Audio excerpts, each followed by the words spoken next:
हरिया के एगो टूटल चरपाई पना हमसे तो चूहे आर सुनियन सौ से बदाना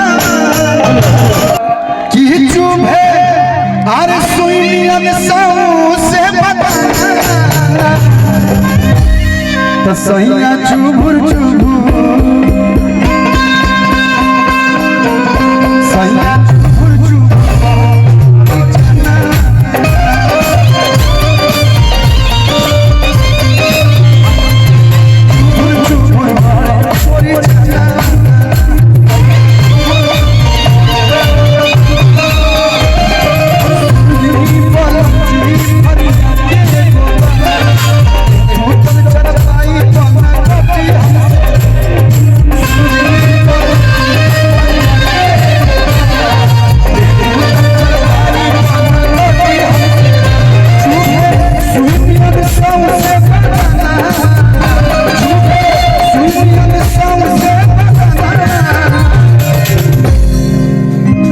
सैया चुभुर चुभुर सैया चुभुर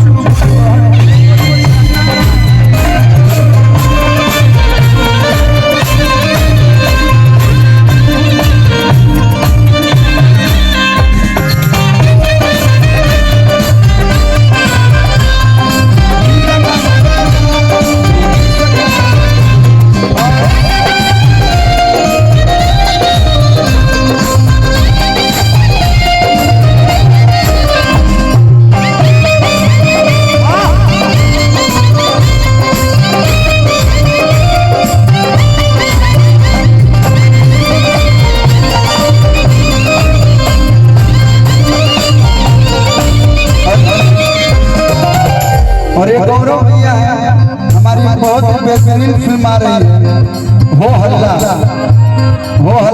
उस फिल्म में हमारे भैया ने मेरे साथ एक्ट किया है। बहुत ही अच्छा कैरेक्टर है इनका। एक बार जोरदार ताली आप लोग अपने गांव और अपने बेटा के लिए बजा दीजिए।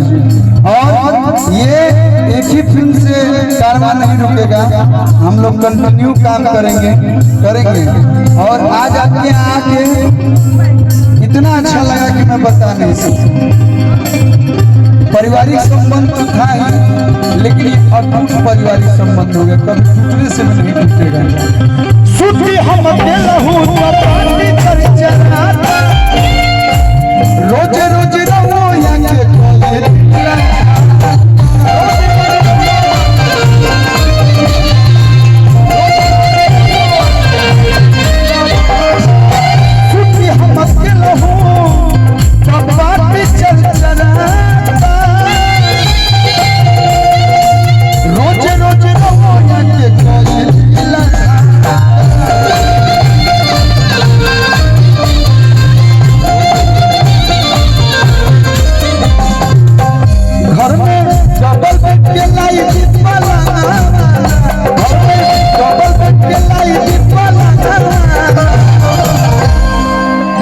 मोटा भाई सैया चुभुर चुभुर